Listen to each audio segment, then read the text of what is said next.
our doings with thy most gracious favor, and further us with thy continued help, that in all our works, begun, continued, and ended in thee, we may glorify thy holy name, and finally, by thy mercy, attain everlasting life. Amen. Presenting petitions.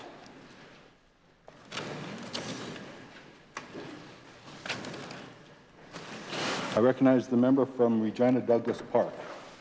Thank you, Mr. Speaker. I rise today to present a petition calling for the Government of Saskatchewan to provide pay equity legislation. Those who have signed this petition wish to bring to our attention the following.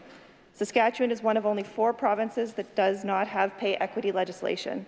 Saskatchewan has one of the highest gender wage gaps in Canada, which is the result of systemic gender discrimination in compensation for work that must be corrected with pay equity legislation.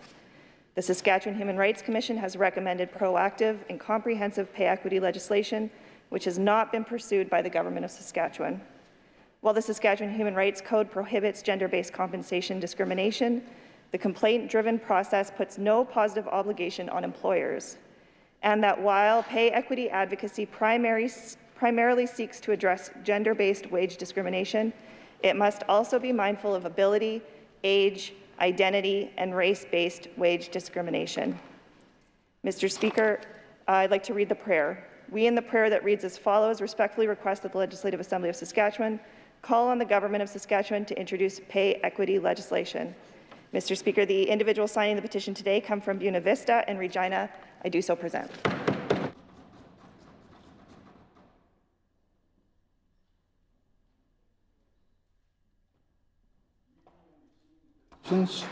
Statement by members. I recognize the member from Lumsden Morse. Thank you, Mr. Speaker. The good economic news for our province just keeps rolling in. Today, Viterra announced that their new world-class canola crush plant will be built right here in Regina. Viterra is a global grain company with proud roots in our province and a history going back nearly a century. The company is in the feasibility stage to finalize the plant's capabilities and design, with an initial targeted annual crush capacity of 2.5 million metric tons. This will make it the world's largest integrated canola crush facility. Viterra's new canola crush plant will support a number of goals in the Saskatchewan Growth Plan: to grow our agri-food exports to $20 billion, to increase agricultural value-added revenue to $10 billion, to increase the value of exports by 50%, and to grow private capital investment to $16 billion annually. Furthermore, it not only supports the growth plan's goal to crush 75% of the canola produced in this province, it means that we have, in fact, now achieved that goal, well ahead of 2030. This project will create jobs during the construction phase as well as permanent employment opportunities once in operation, and it will create additional jobs through the supply chain. I would like to congratulate Viterra on this exciting news, and I ask all members to join me in welcoming this significant investment into our province. Thank you, Mr. Speaker. Recognize the member from Saskatoon, Nutana. Prairie harm reduction has a mission to improve the quality of life for all community members through harm reduction. When the provincial budget was announced with no funding for prairie harm reduction, people rallied together to keep the doors of this critical organization open. Many constituents and businesses in my riding of Saskatoon-Nutana are donating money and stepping up to hold fundraisers. Some of those businesses are the Broadway Theatre, Delish, Turning the Tide, and the Better Goods. Mr. Speaker, it has not just been financial support that has shown up to support prairie harm reduction.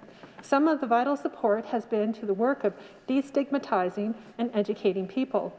Daniel Hearn, one of my constituents, runs a live stream talk show, Hard Knocks Talks, designed to bring attention to substance use and psychological health and safety.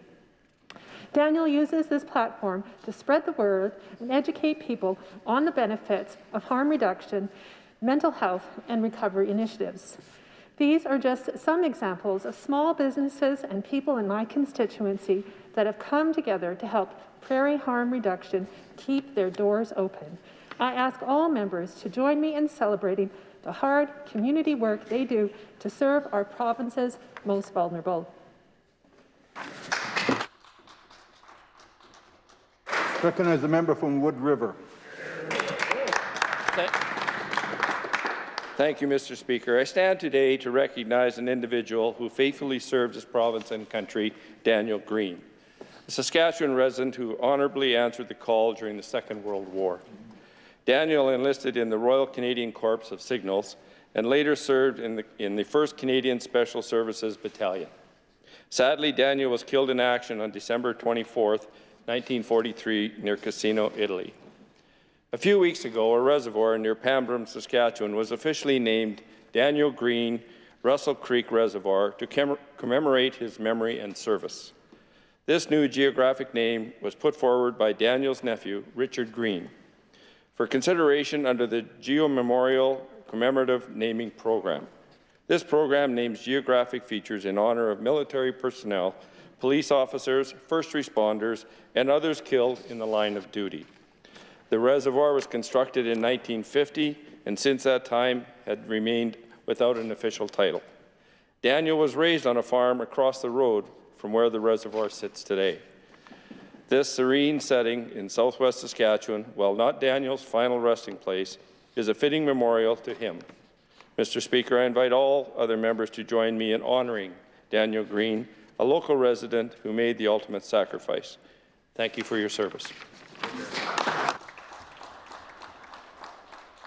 Recognize the member from Regina University. Thank you, Mr. Speaker. I rise today to recognize and mourn the passing of Ali Syed and stand in respect for Misbah Zakir and her children, including 6-day-old Naseba. A SaskPower employee and father of 3, Mr. Syed was a warm and generous family man, colleague, and member of our community. Despite cautions and doing everything right with 2 young children and a pregnant wife, Mr. Syed contracted COVID while returning from Estevan after a shift at Boundary Dam. Mr. Syed died yesterday in Regina's ICU, and the funeral is today. His wife, Misbah, gave birth last Wednesday without her husband, who lay intubated on the same floor of the hospital. Mr. Speaker, I am heartsick, and I wept having to imagine going through a cesarean section scared and alone without my partner, going through the challenging first days and weeks in which it is a struggle to lift an infant or sit comfortably to nurse or feed without my partner, and to look down at beautiful, new, helpless life while being ripped by grief, anger, and sorrow, a new widow and a new mother of 3. Mr. Speaker, COVID is real, it is dangerous, it is cruel, and it does not care who it takes. I ask all members to join me in sending our deepest condolences to Misbah Zakir and her family while they are struggling through this terrible tragedy. I recognize the member from Cutknife Turtleford. Thank you, Mr. Speaker. The latest edition of the popular Chicken Soup for the Soul series, Listen to Your Dreams, includes a submission by Unity's very own author, Anne Reese. As a child, Anne always loved to read and write, and often wrote plays for her siblings to act out. This is Anne's 5th story that has been accepted by the Chicken Soup for the Soul series. Mr. Speaker, in 2005, she took several writing courses through Northwest Regional College. She then signed up for Writing for Your Soul, a 2-year course which was more in-depth and took diligent work. Ms. Reese also won a spot in a writer's workshop put on by Guidepost magazine, where she was flown to New York City for a week of intense study under professional writers. Ms. Reese's story, An Attitude of Gratitude, from the Listen to Your Dreams book, came out in the fall of 2020. Chicken Soup for the Soul books have been published for more than 20 years, with more than 200 titles being released. Mr. Speaker, I would now like to ask all members of this Assembly to join me in congratulating Ms. Reese on her story being published in Listen to Your Dreams, the latest edition of the Chicken Soup for the Soul series. Thank you. Recognize the member from Saskatoon, Willow Grove. Thank you, Mr. Speaker. I'm pleased to rise today to talk about a fantastic attraction in Saskatoon, the Optimist Hill. 2021 was the third year that the Optimist Hill was enjoyed by more than 20,000 visitors of all ages. They had the opportunity to ski, snowboard, and tube safely. This is a great example of the spirit of Saskatchewan volunteers. The hill is operated by OSP Community Development Corporation, a nonprofit corporation formed by the Optimist Club in Saskatoon. The management is entirely run by a volunteer board. Saskatoon Willow Grove constituent Bradley S. Sylvester is both the chair and the president, with Terry McAdams serving as the finance chair. Under the project development leadership of Rob Letts and Joe Vantoff, both directors, Optimist Hill represents 9 years of work in the community, raising $3 million of capital investments to make Optimist Hill a reality. Bradley Sylvester was instrumental in working with the COVID-19 Operations Centre and Saskatchewan Health to safely open and operate Optimist Hill, this innovative recreation facility. Mr. Speaker, I know the season is over, but I invite members of this Assembly to visit Optimist Hill next season. It's a lot of fun and another great attraction in our beautiful city of Saskatoon. Thank you, Mr. Speaker. Recognize the member from Calvington-Wadena. Thank you, Mr. Speaker. Saskatchewan's vaccine rollout continues to lead the nation. Our vaccine teams in every part of the province have now administered more than 400,000 shots. That's the highest per capita rate of vaccinations of any province in Canada and the highest percentage of vaccines received that are already in people's arms. More than 80% of Saskatchewan's residents aged 60 and older, and more than 70% of people 50 and older have received their first shot. Later this week, the eligibility age will drop to 40. And more frontline priority workers, including police officers, firefighters, corrections officers, and teachers, will become eligible. In addition to the dozens of clinics the SHA is currently operating throughout the province, 61 pharmacies in 13 communities are now booking appointments and will start administering shots this Thursday. Mr. Speaker, the road to the end of the pandemic is through these vaccine clinics and pharmacies, and Saskatchewan is now moving at full speed down that road. Mr. Speaker, when it was my turn, I had my vaccine. So I want to thank all of the healthcare workers delivering vaccines in every part of the province. I want to thank the thousands of Saskatchewan people who have done their part by getting their shot. I want to thank everyone else who is patiently waiting their turn. Keep following the public health orders. When it's your turn, roll up your sleeve and stick it to COVID. Thank you. Question period. I recognize the Leader of the Opposition. Thank you, Mr. Speaker. Last week, I asked the Premier to join me alongside Dr. Jeff Betcher, the head of the ICU here in Regina, and tour the ICU here in the city in order to see firsthand the pressures that COVID-19 have put on our healthcare system and on those frontline healthcare workers. The Premier wasn't interested then, but our ICUs are still overwhelmed and the offer still stands. Dr. Betcher said, and I quote, "It's one thing for me to share with you the numbers and describe this to you, but it's not as tangible and not as real as if you see it. Real people, not numbers." Mr. Speaker, it's clear we should go and see for ourselves what's really happening. I'm ready to go anytime. Has the Premier reconsidered? Will he accept Dr. Betcher's offer and go see for himself what's really happening in Regina's ICUs? Recognize the Premier. Thank you very much, Mr. Speaker, and I thank the member opposite for the question. Let me first off begin by again thanking all of our frontline healthcare staff, our teams across this province that are continue to deliver testing opportunities, vaccines, but most importantly, Mr. Speaker, those that are working in our healthcare centres providing services to Saskatchewan people. And and in particular those in our ICUs, and I think even more so the ICU here in Regina, Mr. Speaker, where we have had increased pressures for a number of weeks now, Mr. Speaker, and I want to thank them for the efforts that they make each and every day and continue to make even today. Mr. Speaker, the Health Minister and myself were briefed by the CEO of the Saskatchewan Health Authority, as well as the Deputy Minister of Health, the CEO of which did go through the ICU here in Regina late last week, Mr. Speaker. We had a comprehensive briefing on exactly what the conditions are in the ICU here in Regina, as well as conversations around how we are ensuring that we are utilizing the provincial ICU capacity that we have, up to and including the provincial human resources that we have, to ensure that we are supporting the care that in particular in our Regina ICU that is being offered to residents that need that service. Sure. Recognize the Leader of the Opposition.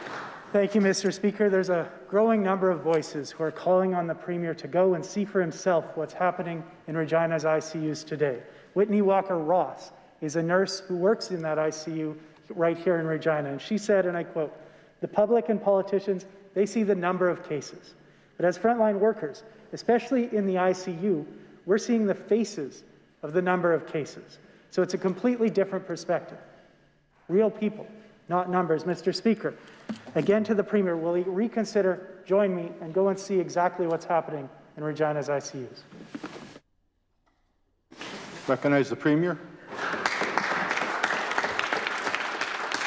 As I said in my last answer, Mr. Speaker, myself and the Minister of Health had a very good conversation this morning with the CEO of the Saskatchewan Health Region that was in the ICU here in Regina just last week. And let me say again how much I appreciate the effort that is being given and put forward by all of those that are working in our intensive care unit, in particular our intensive care unit here in Regina. And let me just say to the rest of us across this province, myself included, we have a job to do as well. A job to do to support those people that are working so very hard, offering those healthcare services in our healthcare facilities, Mr. Speaker. It is incumbent on all of us to support them by ensuring we know precisely what the public health orders are, ensuring that we are following those public health orders to ensure that we're keeping as many people around us and ourselves safe, Mr. Speaker, and ensuring that when it is our turn, we are lining up, making our appointment, rolling up our sleeve, and taking the first vaccine that is offered to us. That is how ultimately we can support all of these folks that are working on the front lines across this province in the long term. Hear, hear. Recognize the Leader of the Opposition. Mr. Speaker, the Premier says no to me. I get that. But then he says no to frontline healthcare workers, to doctors and nurses. That's harder to understand, but sadly, it's not new. The question, though, is will he also say no to the grieving families who have lost a loved one in our ICUs? Rochelle Montgomery's husband, Warren Montgomery, a chef here in Regina, died at the age of 42 from COVID-19. She, too, is asking the Premier to go and witness himself the chaos and the heartbreak that are unfolding in Regina's ICUs. "I'm not very political," she said, "but he needs to see what's going on there firsthand.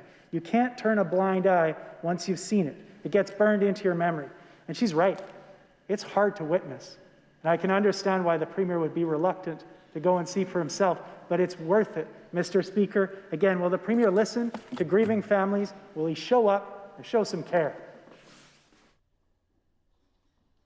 Recognize the Premier. Mr. Speaker, we've read about the Said family, the Montgomery family, many other families, 476 families that have lost a loved one due to COVID, Mr. Speaker, across the province over the course of the last 14 months. We've had many other families, some of which I have also conversed with, Mr. Speaker, that have also lost loved ones, Mr. Speaker, to many other causes. Most certainly, you know, we offer our condolences and our most sincere thoughts and prayers to all of those families, Mr. Speaker. We are in the midst of a global pandemic, Mr. Speaker, a pandemic where this government has worked with public health to ensure that we have public health measures in place to keep and guide people to a place of safety. Mr. Speaker, we have made every effort, which we've discussed many times on the floor of this legislature and beyond, to ensure that we are turning those vaccines around as quickly as possible, Mr. Speaker. But most certainly, this has been a tremendously difficult year for everyone in Saskatchewan and across this nation. And Mr. Speaker, I would say it has been even more difficult for 476 families that have lost a loved one. Recognize the Leader of the Opposition. People are asking for more than thoughts and prayers, Mr. Speaker. They're asking this Premier to walk the talk. Why? Give me one good reason why you won't show up. Recognize the Premier.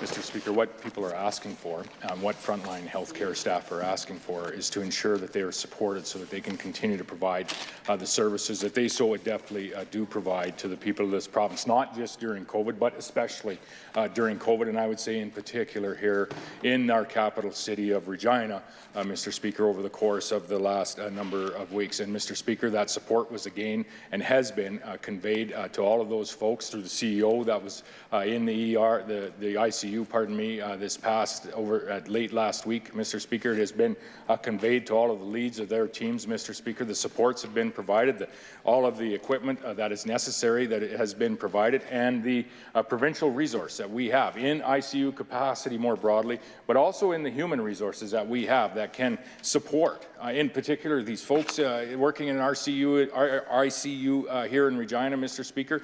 Every effort is being made to ensure that they can continue day after day to provide the services that are there. And I say again, we all have a job to do in what we do each and every day in supporting our healthcare workers in this province, and that is to ensure that we are following the public health orders that are in place. And I ask people of this province to do that, and I ask them also to get vaccinated when it's their turn. I recognize the Leader of the Opposition. Thank you, Mr. Speaker. I know I shouldn't be surprised. I know I shouldn't be disappointed. I know I should expect this by now, but you think for a moment there will be some humanity and humility, and we don't see it. The Premier says he doesn't need to see what's going on with his own eyes because he's getting briefed. He's reading about it. He's getting great advice. He insists that his choices, whether it was to relax measures or not to introduce effective measures, that those were based on the best advice. Doctors and nurses are being told one thing. The public is being told the opposite. Public health experts have had to take the extraordinary path of bypassing the Ministry of Health and speaking directly to the public about the need for more measures, Mr. Speaker. There's a great deal of confusion about what advice this Premier is getting and who he's listening to. But to the Premier, if he stands by his actions, if he thinks he's got it right at every step, if he wouldn't change a thing, then surely he'd be willing to publicly release the advice that has been provided to his office and to his cabinet so that we know why he's made the decisions he has. So to the Premier, will he share that information? Will he trust the people of Saskatchewan with the facts and give them the chance to trust their Premier? I recognize the Minister of Health. Thank you, Mr. Speaker. I thank the Leader of the Opposition for the question. Mr. Speaker, we've been working very closely. I meet with my health officials on a daily basis every morning to find out what's happening in our ICUs, what's happening in our hospitals, and what's also happening on the offensive side on our vaccine rollout, Mr. Speaker. We continue to do this every day. Mr. Speaker, to say that we're not listening to people is absolutely false, Mr. Speaker. We are. I am on the phone hearing these stories firsthand from people all across the province, Mr. Speaker, of some of the challenges that they are facing. But, Mr. Speaker, as the Premier identified, there are two things that we, as the general public, everybody can do, Mr. Speaker, to be able to help our healthcare workers.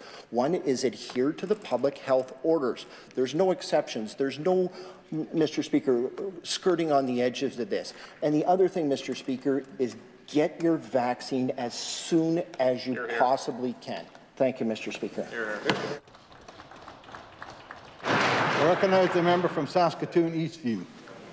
Thank you, Mr. Speaker. I think it's becoming clear that across the board, this government has failed to control the COVID-19 pandemic. Nowhere is that failure more clear than in what took place at extended care facilities where dozens of residents' lives were tragically lost. Mr. Speaker, last week I reported that 1 in 14 seniors in these homes passed away. And while the minister likes to wax on about 2007, he still has not provided a clear answer as to why 7 years of reports chronicling the dangerous conditions in these homes were ignored by his government. Again to the minister, why didn't his government act on the CEO2 reports and keep seniors safe? And does he recognize that these reports are meaningless if they sit on his desk collecting dust? Recognize the Minister of Seniors. Thank you, Mr. Speaker. And as I've stated in the House previously, the deaths that have occurred in not only the Parkside Extended Care Facility, but in any long-term care facility, any seniors facility in this province throughout COVID-19 have been tragic. And that's why, Mr. Speaker, we take this very seriously in terms of the care that's provided for our seniors, and it's why that I have written to the Ombudsman and asked for her to investigate the situation at Parkside. And it would be inappropriate for me, Mr. Speaker, to speculate on what the Ombudsman's report may find and what her recommendations may be, Mr. Speaker. But I would say this: we're going to make sure that we cooperate in every way possible with the Ombudsman. It's part of the overall strategy that we have as a government for making sure that we provide the best possible care for senior citizens in this province, regardless of whether they're in a long-term care facility or elsewhere. Thank you, Mr. Speaker. Recognize the member from Saskatoon Eastview. Thank you, Mr. Speaker. This tragedy is theirs to bear. Clearly, the minister is willing to ignore 7 years of reports. But you know who else doesn't think that these reports are leading to action? The Ombudsman. 5 years ago, she called on this government to publicly report on how each care home is meeting the special care home guidelines. Guidelines, I should add, that she finds to be inadequate. Unlike minimum standards of care, they do not regulate staff hours, they do not regulate bathing, and they do not regulate hours of care for residents. So why doesn't this government think that seniors deserve the protection of bare minimum standards of care?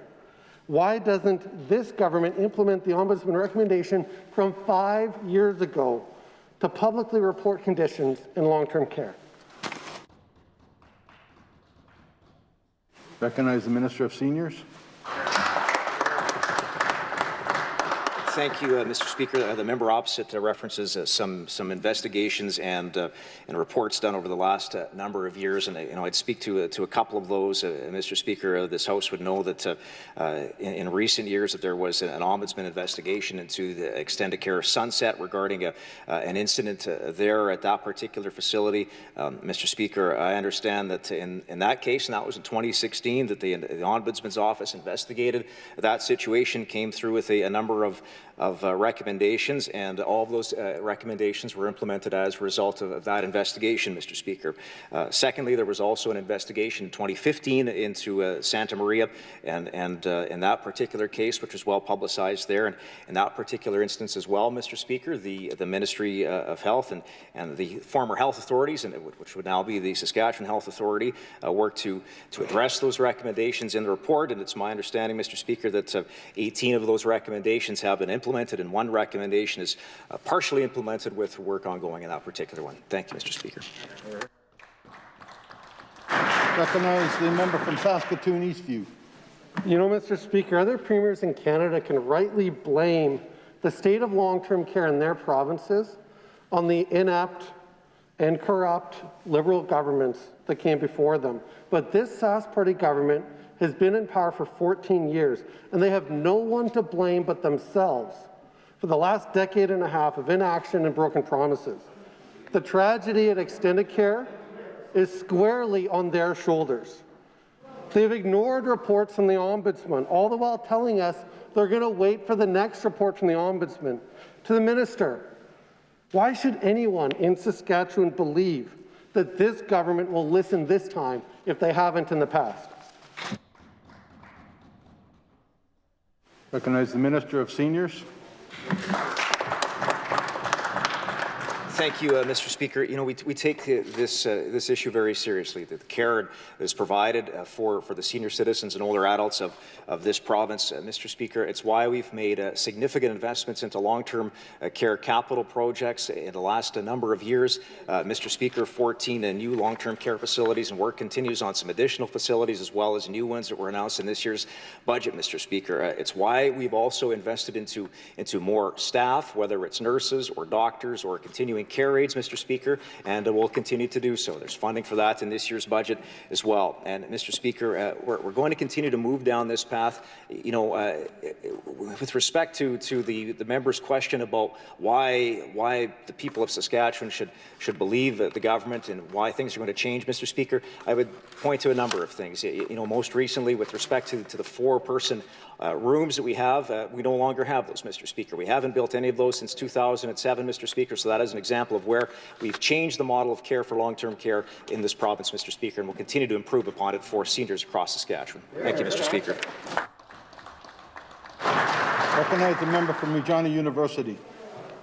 Thank you, Mr. Speaker. This government is failing to take action to protect vulnerable seniors, and they're failing to take action to protect people going to work every day and failing to protect the economy. Mr. Speaker, this government has no plan for COVID-19, no plan to keep people safe, just trying to go to work every day, and no plan for jobs. Mr. Speaker, you cannot have an economy without healthy people.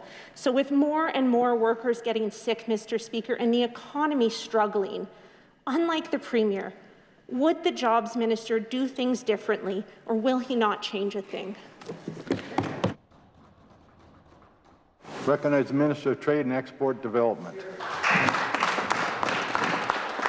Well, thank you very much, Mr. Speaker. And the member opposite referenced jobs and the economy in the question. And I have some very, very good news, Mr. Speaker, on that front. It was something referenced by the member earlier in member statements. But what I want to say by way of preamble to that is what this side of the House understands is the way that you create jobs and long-term prosperity, Mr. Speaker, is create the conditions for investment to happen, which I might add something the members opposite never did and never will understand.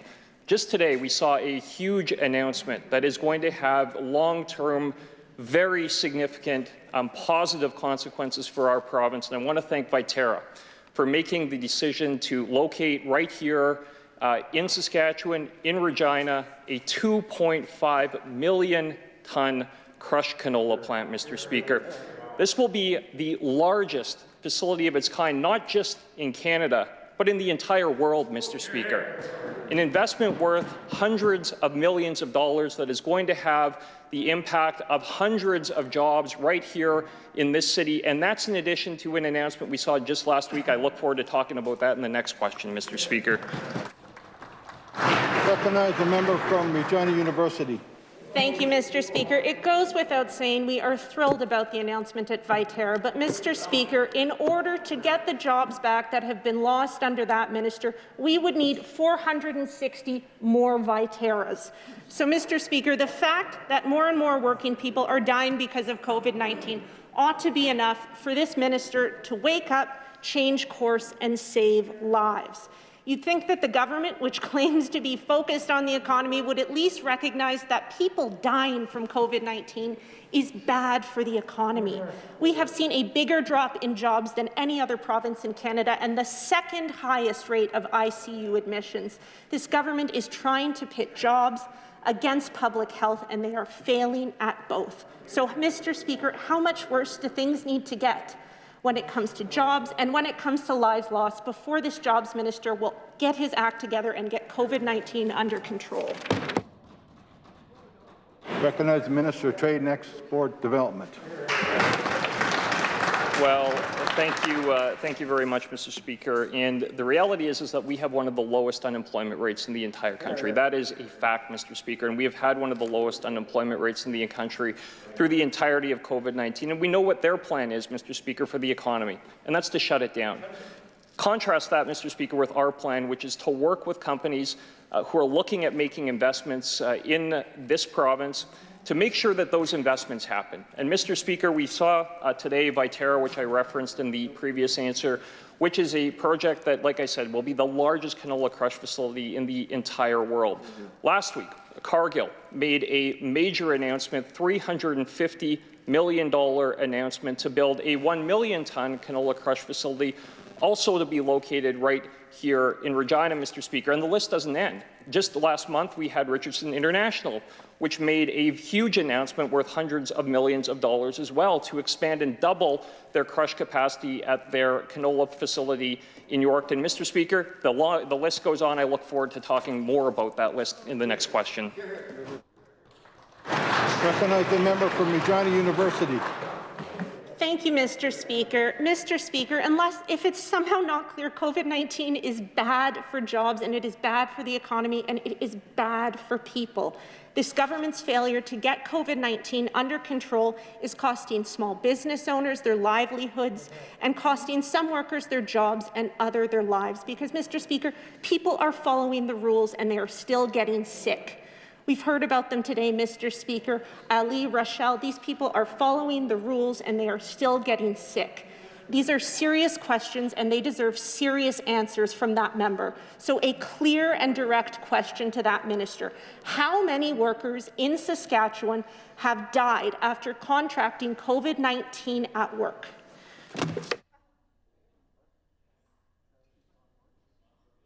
I recognize the Minister of Health.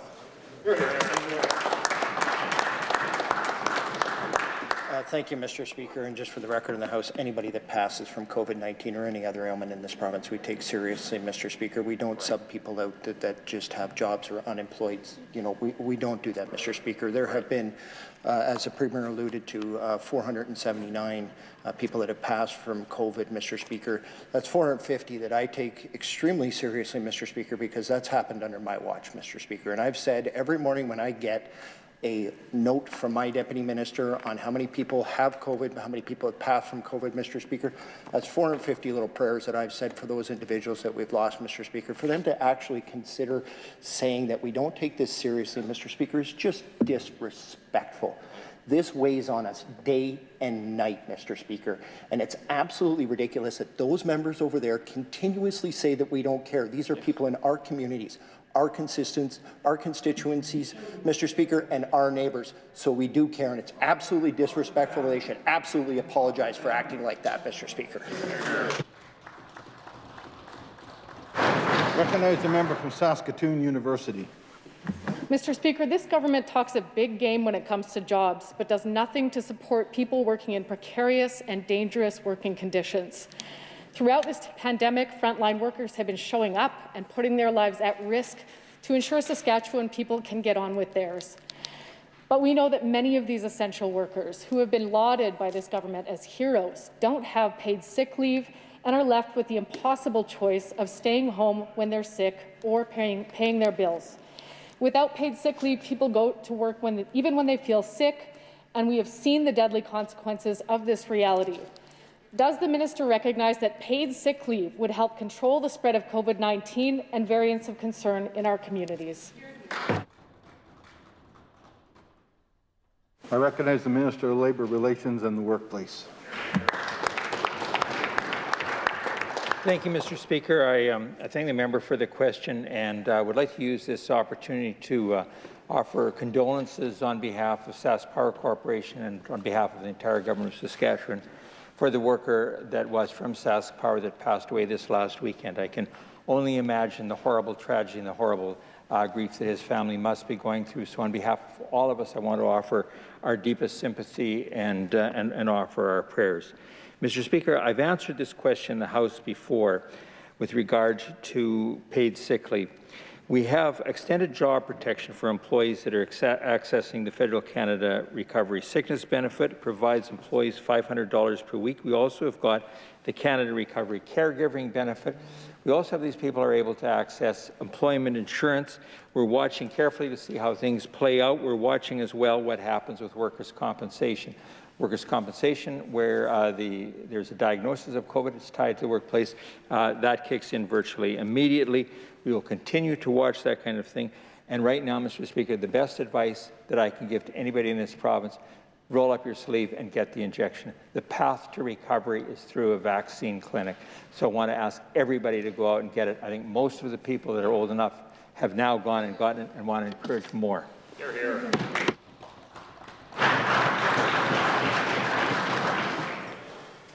Ministerial statements, introduction of bills, presenting reports by standing and special committees. I recognize the chair of the Standing Committee on the Economy. Mr. Speaker, I'm instructed by the Standing Committee on the Economy to report Bill number 29, the Supporting Saskatchewan Restaurants Act, without amendment. When shall this bill be considered in the Committee of the Whole or on bills? I recognize the Minister of Trade and Export Development. Thank you, Mr. Speaker. I would request a leave to waive consideration in Committee of the Whole on this bill and that the bill be now read the third time. The Minister has requested leave to waive consideration in Committee of the Whole on Bill number 29, the Supporting Saskatchewan Restaurants Act, and that the bill be now read the third time. Is leave granted? The Minister may proceed to third reading. Thank you, Mr. Speaker. I move that the bill be now read the third time and passed under its title. It has been moved by the Minister that the bill be now read the third time and passed under its title. Is the Assembly ready for the question? Is it the pleasure of the Assembly to adopt the motion? Carried. Third reading of this bill. Third reading.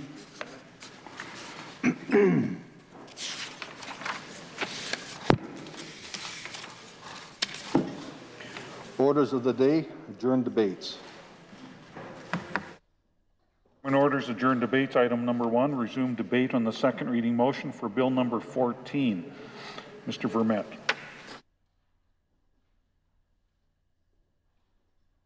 I recognize the member from Regina Douglas Park. Thank you, Mr. Speaker. It's my honor to rise this afternoon and enter into the debate around Bill number 14, the Protection from Human Trafficking Act. I'd like to thank my colleagues who have already spoken to this bill while I was away, and I had the opportunity to listen to most of their remarks and appreciated the thoughtful response that they had given to this piece of legislation prior to me being here today. Of course, all members, including the members on this side of the House, Mr. Speaker, support us doing everything we can to ensure that survivors of human trafficking are able to get all the assistance that they can, Mr. Speaker, and we will continue to call on the government to do everything that they can to eliminate human trafficking from this province, Mr. Speaker.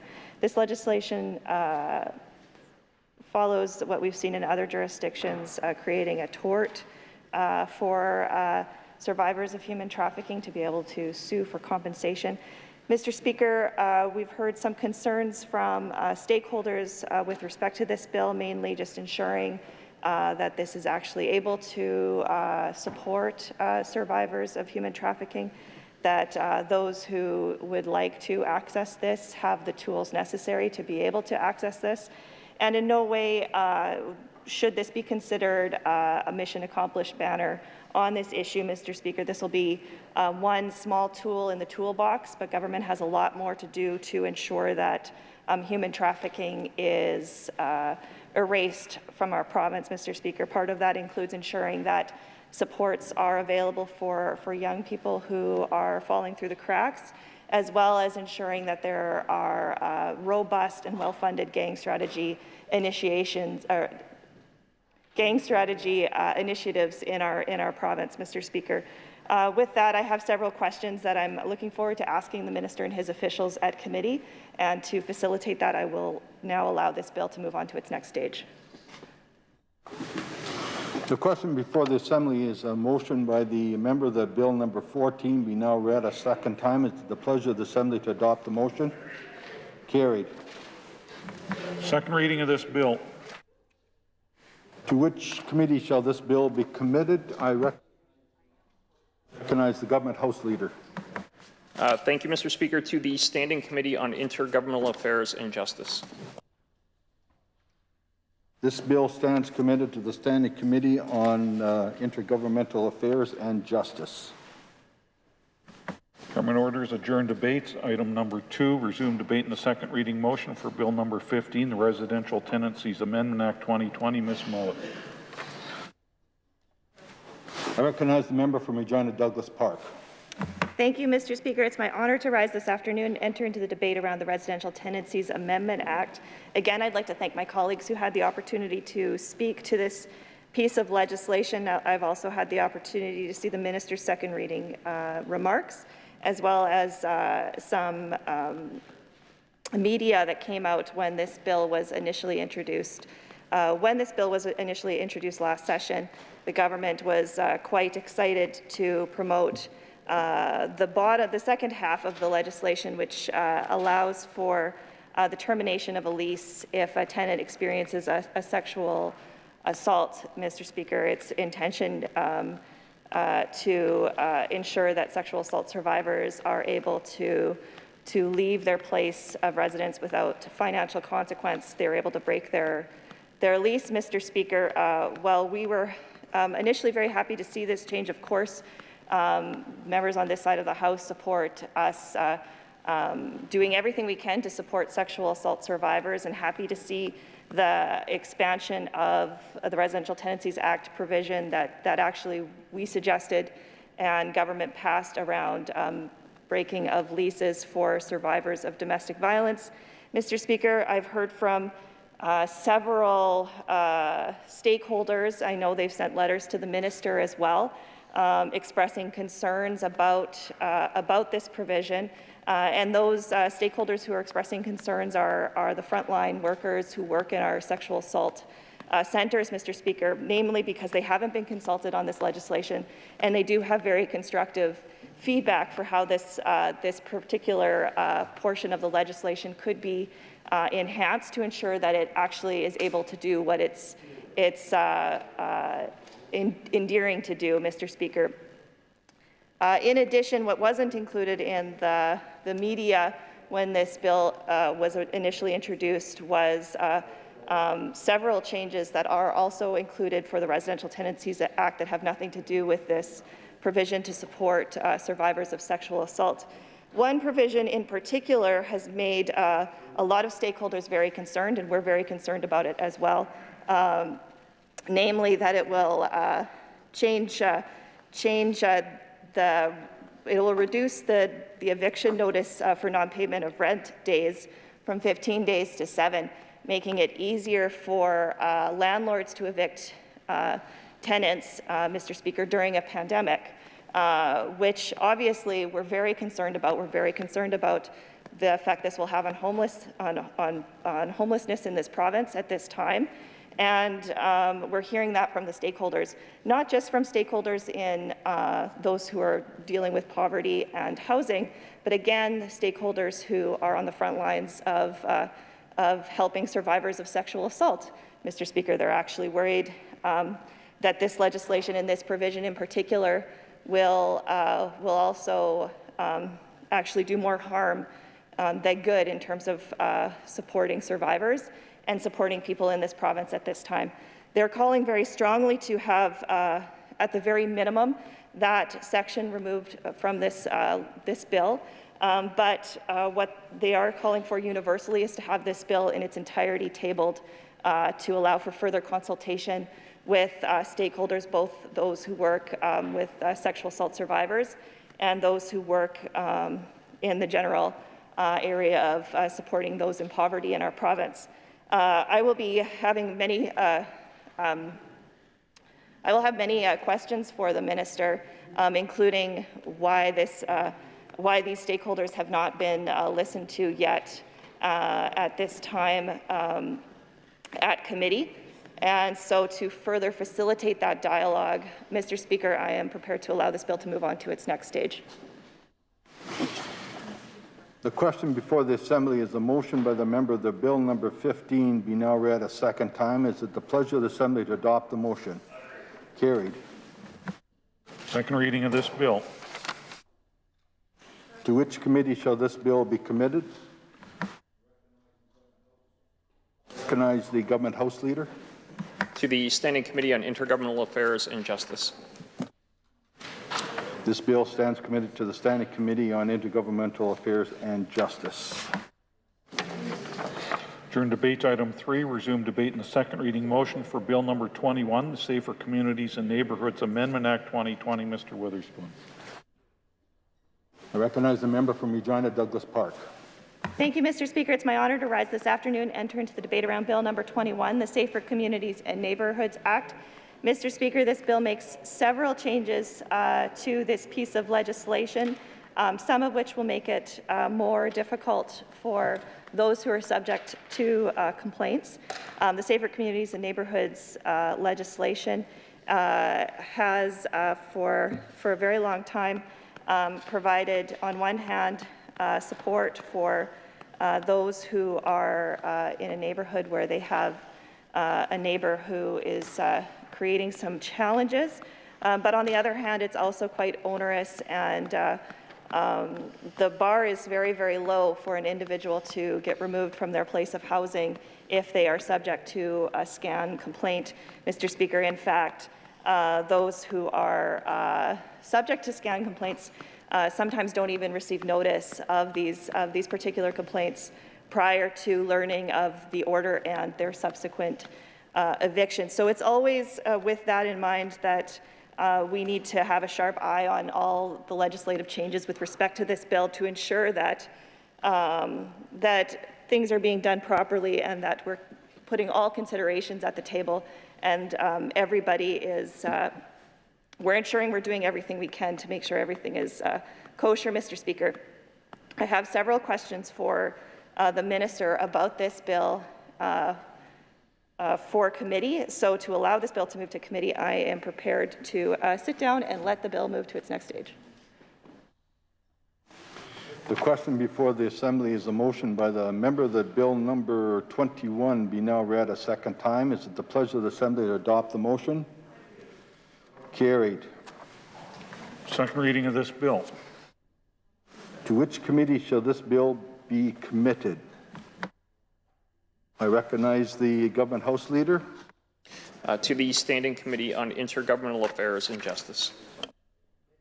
This bill stands committed to the Standing Committee on Intergovernmental Affairs and Justice. Government orders adjourn debates. Item 4, resume debate in the second reading motion for Bill 26, the Police Serious Incident Response Team Amendment Act 2021. Ms. Young, Regina University. I recognize the member from Cumberland. Thank you, Mr. Speaker. To join on Bill number 26, the Police Serious Incident Response Team Amendment Act 2021. I know that back home and different places where I've gone, I've heard people complain about serious incidents when it comes to complaints about our police services, and it's not just rural, urban cities. You know, it's right through the province. You'll hear people complaining, and I'm obviously. You want to make sure that if somebody feels that they've been wronged by the police services, that there is a body that will make sure complaints are dealt with seriousness and dealt with in the way very professional and independent.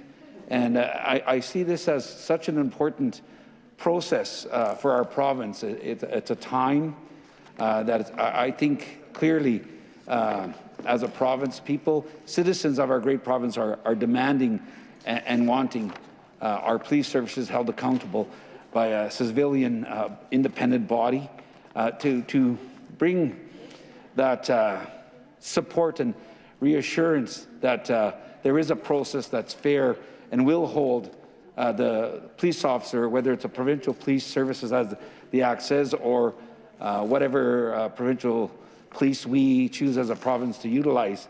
I think it's so important to make sure when someone has a complaint that it be followed up and be done in a way that's very professional, that's independent body.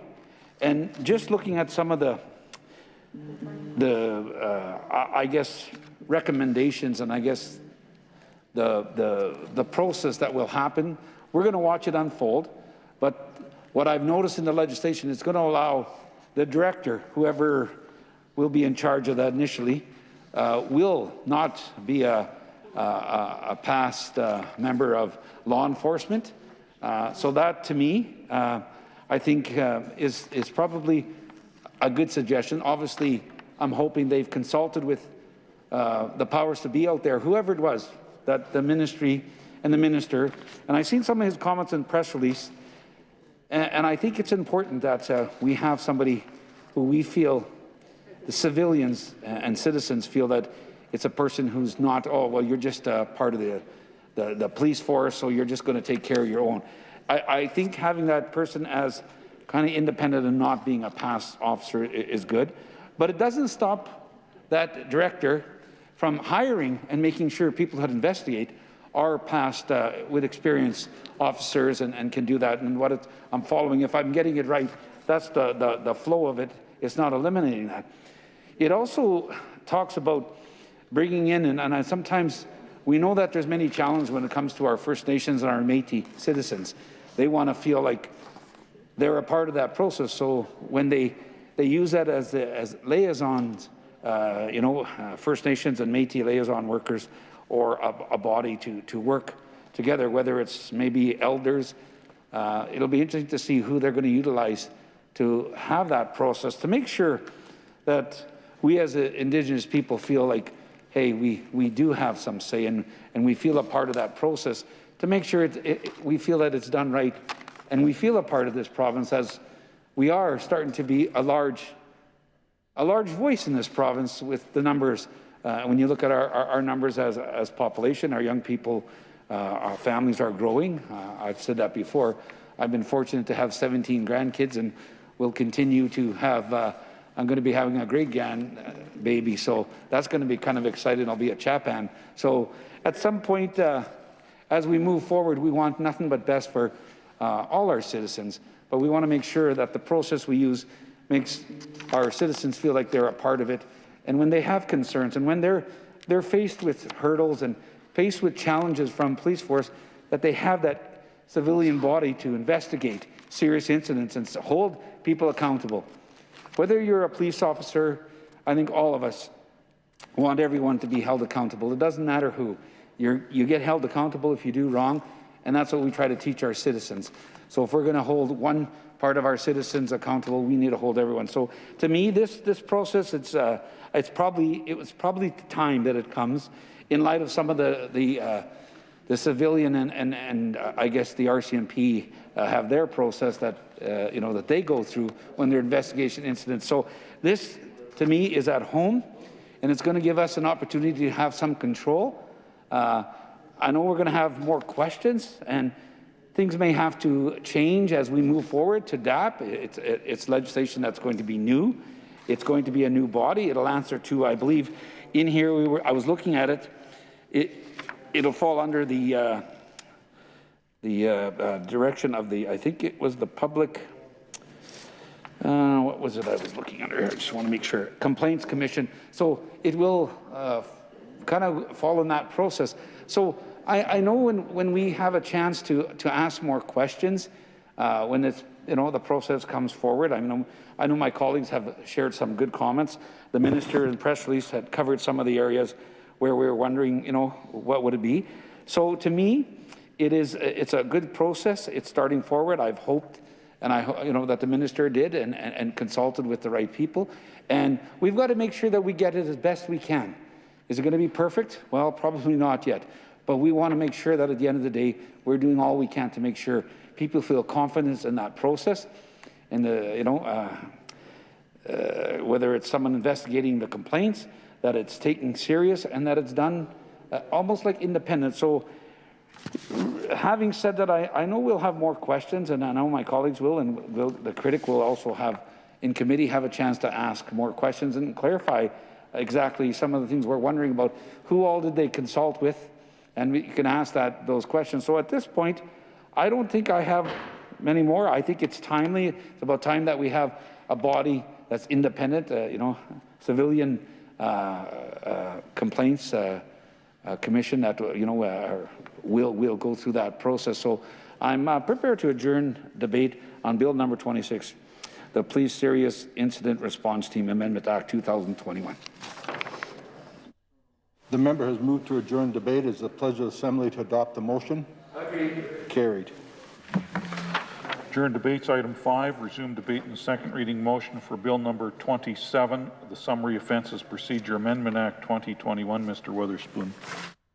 Recognize the member from Saskatoon University.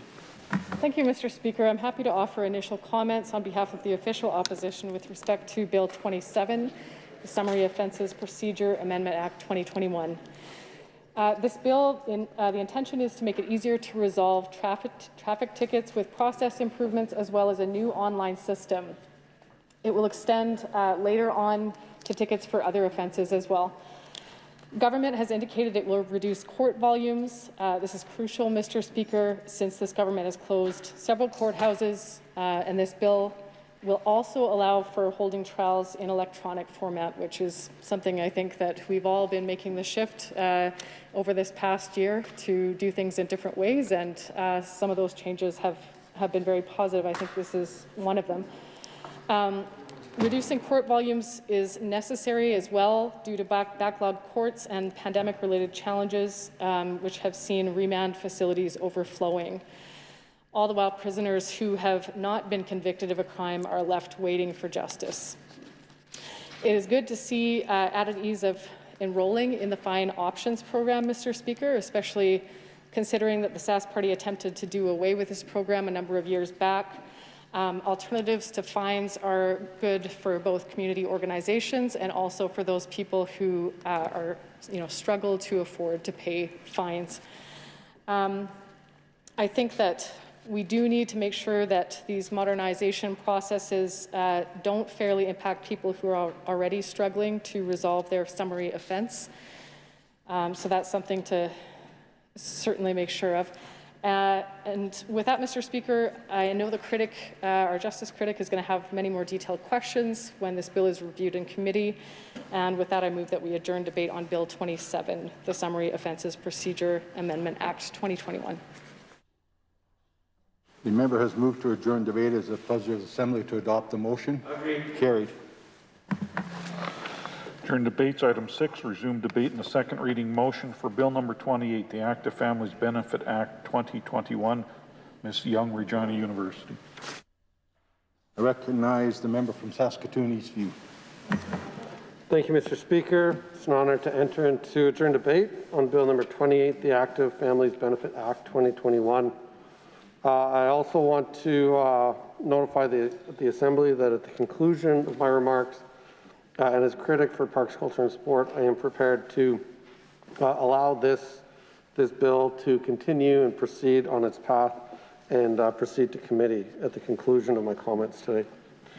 I have taken time to review the bill, the minister's comments, listen to my colleagues in opposition, and I think that there is, strong support for this piece. And I just want to add a few thoughts in here. And the first way that I read through this bill and its particular need in Saskatchewan is reflecting on my own childhood. And I grew up, Mr. Speaker, in a single-parent home, raised by one of my heroes, my mother, who raised 3 boys, of which I was the middle. And we were very active as youngsters.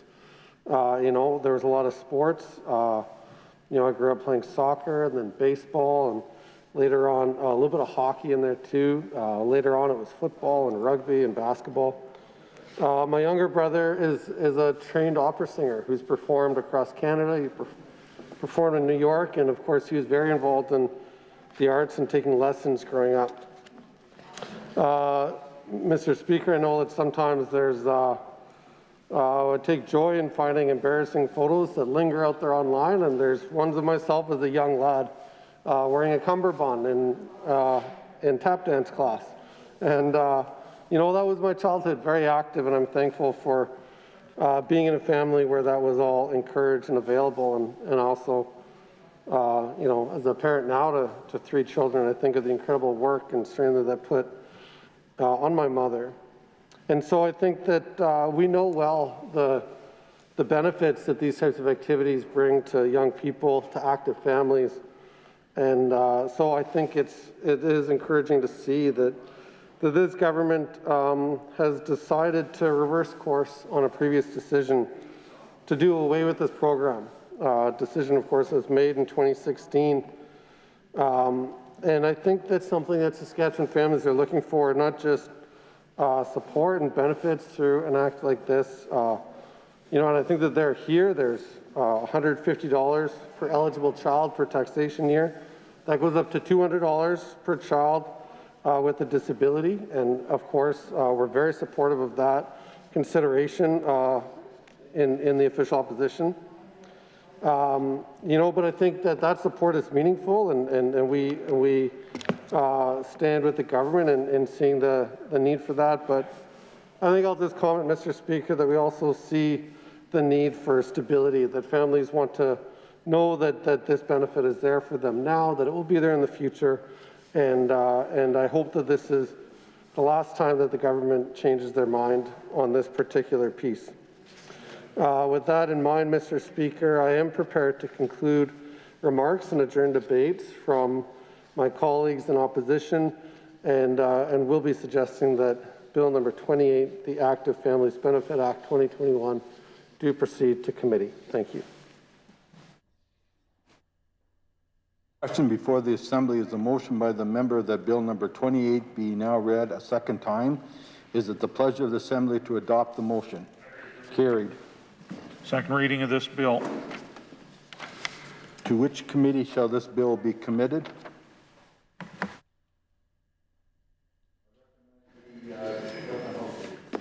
Thank you, Mr. Speaker. To the Standing Committee on Intergovernmental Affairs and Justice. This bill stands committed to the Standing Committee on Intergovernmental Affairs and Justice.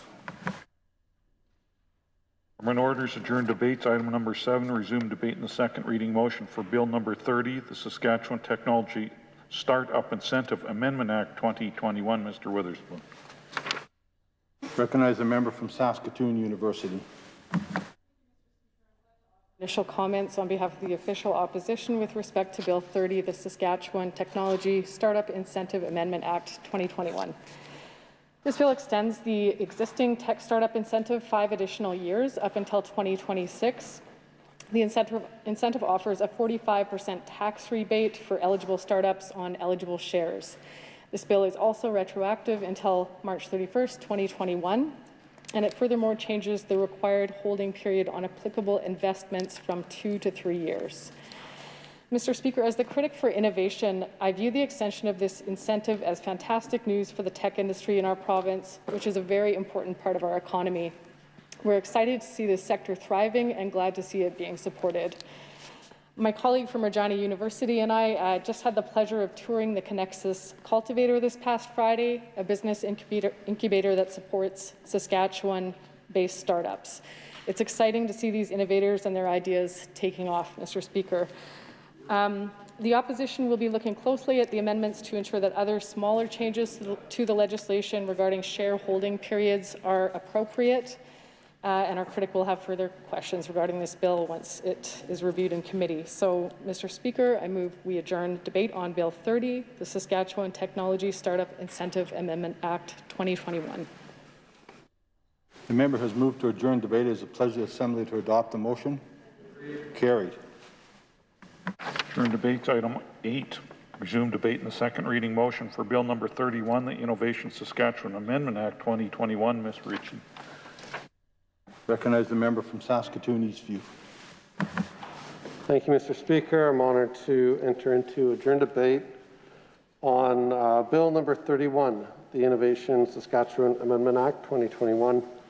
I have taken the time to review the legislation, review the comments made by the Minister for Trade and Export Development, and of course listen to my colleagues in opposition as we debate Bill number 31 and examine its contents and its potential benefit for our province and, of course, for the citizens of Saskatchewan. And Mr. Speaker, my initial comments, I'll just focus on some of the key aspects of this bill that we've located. I know that some of this has already come to the Assembly from my colleagues in opposition, but obviously, this bill was introduced to further support agriculture development, something, value that we share on both sides of the Assembly.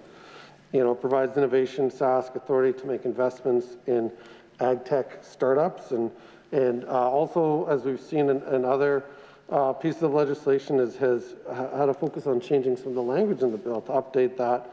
In this case, modernizing gendered pronoun usage, something that we definitely support on this side. We also see changes, that this bill changes the requirement of the board to have a fixed number of members. We know that boards depend on this kind of certainty moving forward of knowing the makeup of those boards, and so they're able to recruit and retain members to make these important decisions.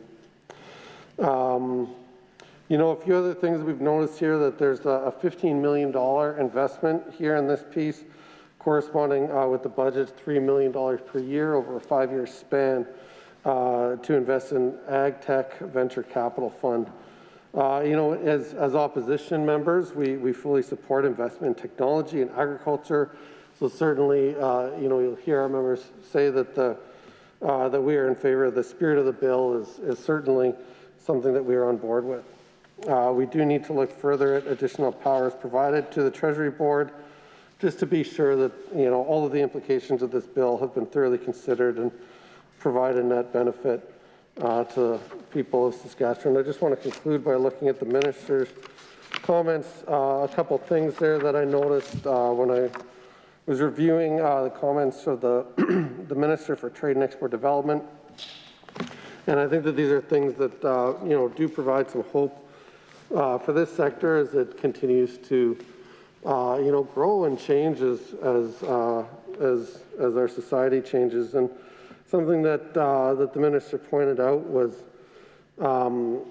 number one, that the $15 million will be invested exclusively in Saskatchewan-based ag tech companies.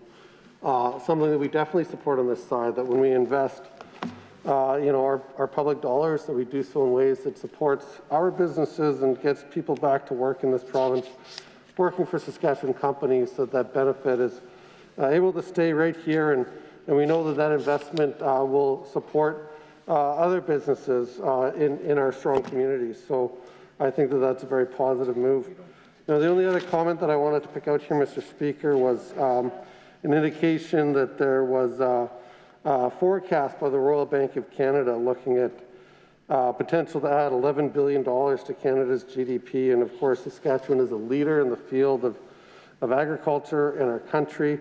This is something that I think we will be watching to see how this investment, leads the road, that Saskatchewan can lead the road to that, bright future, and that increase of $11 billion in GDP is certainly something that we can take advantage of when the right plans are put in place. So I think that's something that we support on this side. And with that, Mr. Speaker, I am prepared to conclude my comments, and I will be looking forward to hearing more of my colleagues on this side share their thoughts on Bill 31, and of course looking forward to our critic for the area asking more questions as this bill moves along. But at this time, I will move that we adjourn debate on Bill 31, the Innovation Saskatchewan Amendment Act. The member has moved to adjourn debate. It is the pleasure of the Assembly to adopt the motion. Carried. Adjourn debates. Item 9, resume debate in the second reading motion for Bill number 32, the Vapor Products Tax Act. Mr. Vermette. Recognize the member from Saskatoon, Utana.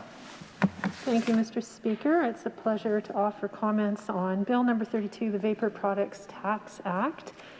And some of the changes with this act are going to provide the primary issue being a new tax of 20% of retail price on vapor liquids products and devices, replacing the 6% PST, and taking effect on September 1st.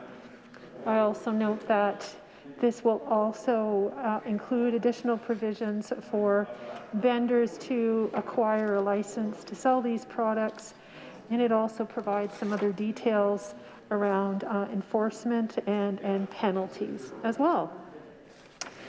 And I guess one of the things that stands out for me on, sort of initial review of this bill is the curious choices that the government makes on when it chooses to either lag or lead when it comes to taxation. And certainly vapor products have been around for quite some time now.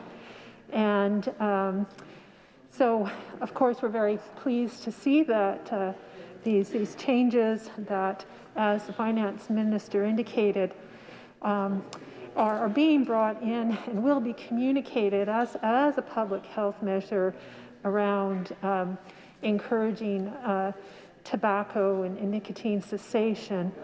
But it would have been nice to have seen this much sooner. There's so many people that are affected by the use of these products.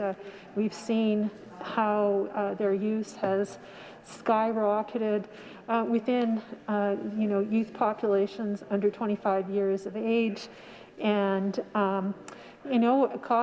cost-wise, it's been very affordable for them to take this kind of behavior up. Comparative to more traditional cigarette products and nicotine products, which have been taxed at a high rate for many years. Of course, I have family members who smoke or vape, and as I'm sure we all do, I mean, it's very pervasive in society. And I am aware that oftentimes people using traditional nicotine products will transition over to vaping or e-cigarettes because it's seen as less harmful than traditional types of cigarettes. But there is a growing body of evidence that is indicating that there are links to chronic lung disease, asthma, heart disease associated with these products.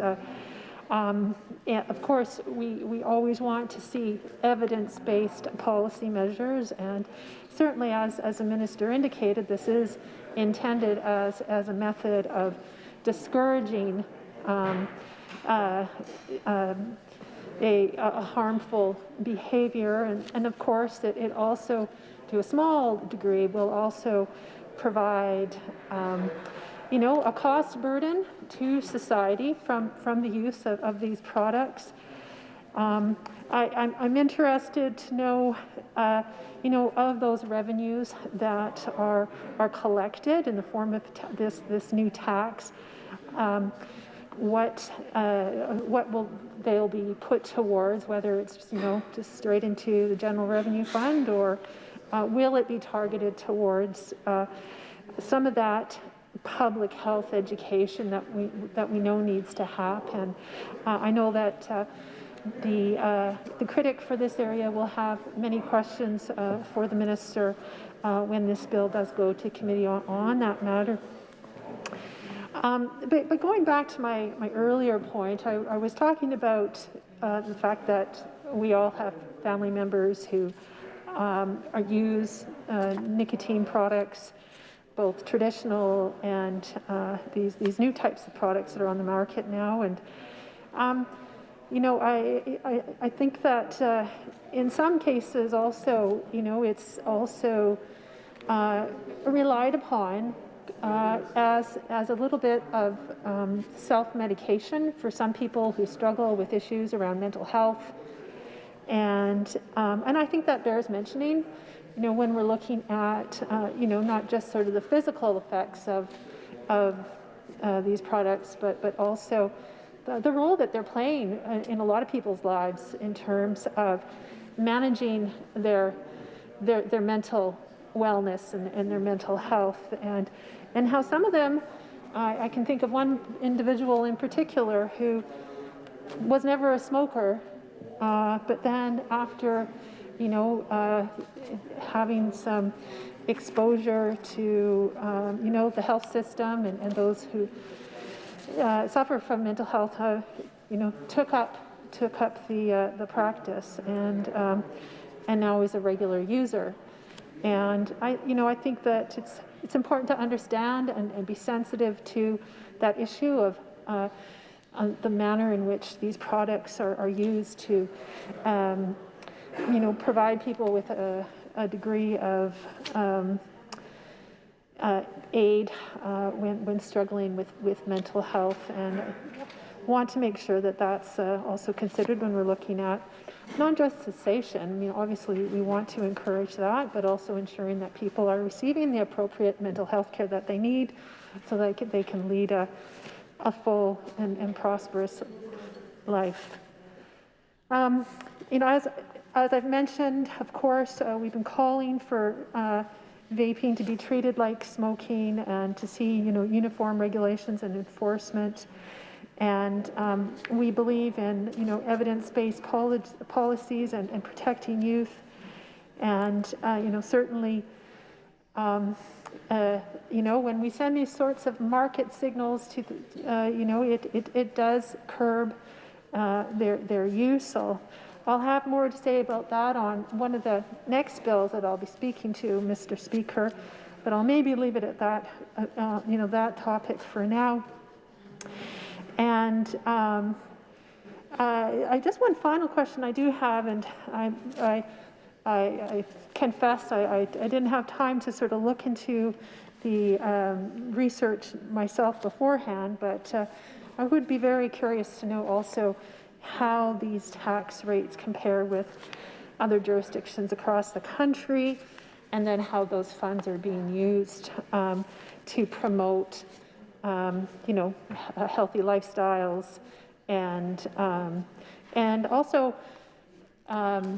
inform people about this emerging science-based evidence around their effects, because I think that that's something that hasn't really seen as much exposure as it should. And a lot of people, I think, are under the mistaken impression that that there aren't really comparable health effects associated with these products with other traditional forms, and I think we really need to make sure that the record is set straight on that point, and people are fully aware of the risk that they're putting themselves in through the use of these products. With that, Mr. Speaker, I will move we adjourn debate on Bill 32, the Vapor Products Tax Act. Thank you. The member has moved to adjourn debate. Is the pleasure of the Assembly to adopt the motion? Carried. Government orders adjourn debates. Item 10, resume debate on the second reading motion for Bill number 33, the Tobacco Tax Amendment Act 2021. Ms. Ritchie. Recognize the member from Saskatoon University. Thank you, Mr. Speaker. I'm glad to offer initial comments on behalf of the official opposition with respect to Bill 33, the Tobacco Tax Amendment Act 2021.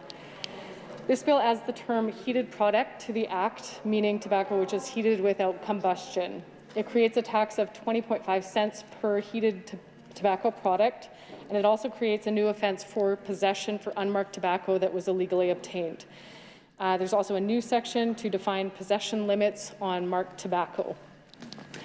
Mr. Speaker, the official opposition has been calling for vaping products to be treated like smoking with uniform regulations and enforcement. Smoking and vaping rates for youth in Saskatchewan are some of the highest in the country, Mr. Speaker. I know myself, I started smoking when I was a young teenager, and I know a number of my nephews themselves have taken to vaping. It's a cool thing to do these days, but I can say for myself, as someone who has unfortunately started smoking at a young age, it's so difficult to quit. Nicotine is one of the most addictive substances that is out there, and So coming from myself as a smoker of a couple decades here, I would like to say that I fully support some regulation here. I want to note that the minister had said in her comments that these changes will sustain the province's revenue base. I would hope to see the taxes collected for vaping products as well as tobacco products are allocated towards prevention and cessation efforts, Mr. Speaker. As the member who just spoke to Bill 32 said, I would also hope these taxes don't simply end up in the General Revenue Fund. One other thing I wanted to note, we want to ensure that new sections on marked and unmarked tobacco do not infringe on treaty rights. This is very important. And then, of course, our critic will have further questions once the bill moves to committee. And, Mr. Speaker, I now move that we adjourn debate on Bill 33, the Tobacco Tax Amendment Act 2021. The member has moved to adjourn debate. It's his pledge of assembly to adopt the motion. Carried.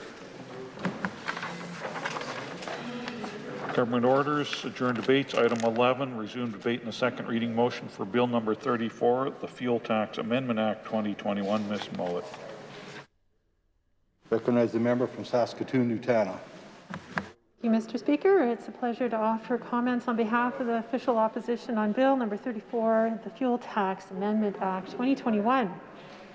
Well, as you can imagine, Mr. Speaker, I am very eager and keen to enter into debate on this particular act. I did have the occasion to also provide a member statement on the topic a couple weeks back here in the legislature, and it's a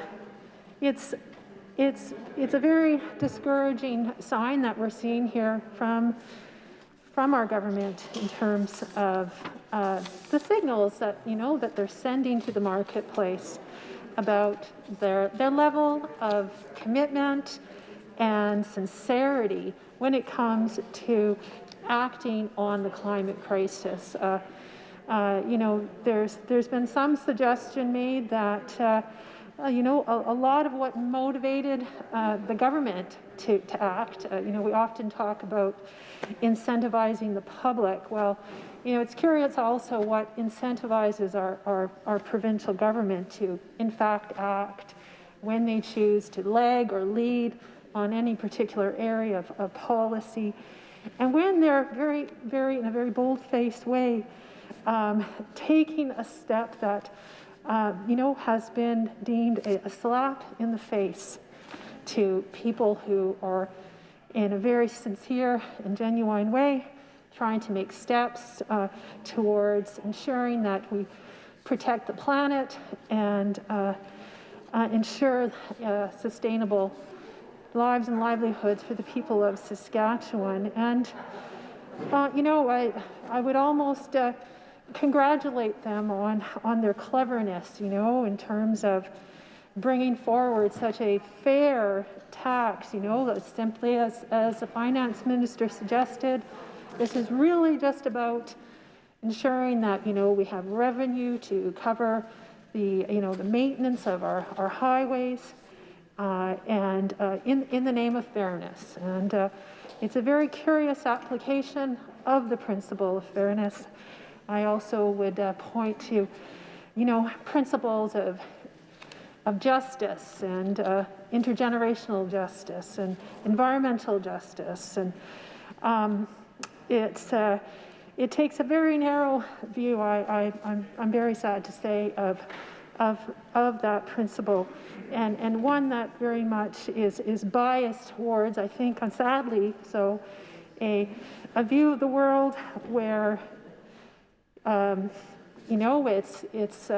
it's one of personal freedoms, and to heck, with the broader social costs of the actions of individuals. And I would just say that I did have a chance to look at a couple pieces of information in relation to this bill, and it has been pointed out that when it comes to that question about ensuring fairness around the you know, who's paying for the upkeep of our roads and so forth. That the 2021-22 budget projects spending of $830 million on highways here in the province, and the fuel tax is expected to raise $477.9 million. So it really only goes halfway at the present time towards covering off on those costs. I'd also note that from 2008 to 22, fuel tax revenues totaled $6.8 billion, while $10.6 billion was spent on highways. And so, you know, fuel taxes do only cover a part of the total costs of maintaining our highways. There's other money coming from income taxes, other levies, you know, Crown Corp dividends to government, and so the addition of what's been estimated to be $60,000 from the approximately 400 current EV users to these coffers is you know, really just a pittance when you look at the broader you know, broader costs and landscape. And you know, it's curious to me, you know, on the one hand, and I, you know, I look forward to the opportunity to, you know, put some questions to the Environment Minister, you know, on their climate change strategy in the next couple of weeks here. But you know, it's curious to me how this government has come out in such strong opposition to market signals, and so, you know, they spent a lot of money. They put a lot of time and effort to fighting with the federal government over a price on carbon, and yet, you know, here we go again. I mean, these are financial incentives, whether it's a fuel tax or a price on carbon or you know, a levy of $150 every year onto electric vehicles. Those individuals in our society who are trying to show the way forward in terms of how we transition and diversify into a clean economy. And so, you know, it's a situation where you've got a conservative government who you would think would understand what a market signal is, and the fact that this levy will only act as a disincentive.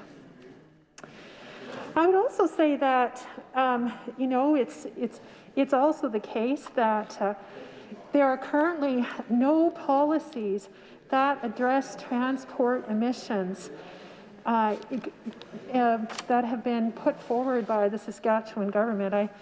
I spent quite a bit of time this weekend. I would like to advise you, Mr. Speaker, having a look at that climate change strategy and the measures that are being undertaken purportedly to, you know, do our fair share when it comes to addressing climate change here in Saskatchewan. And I'm very sad to say that there was nothing substantive when it actually comes to providing incentives to Saskatchewan people to make that transition to electric vehicles. And I'll maybe just take this next opportunity to share with the Speaker a few examples of what we're seeing in other jurisdictions.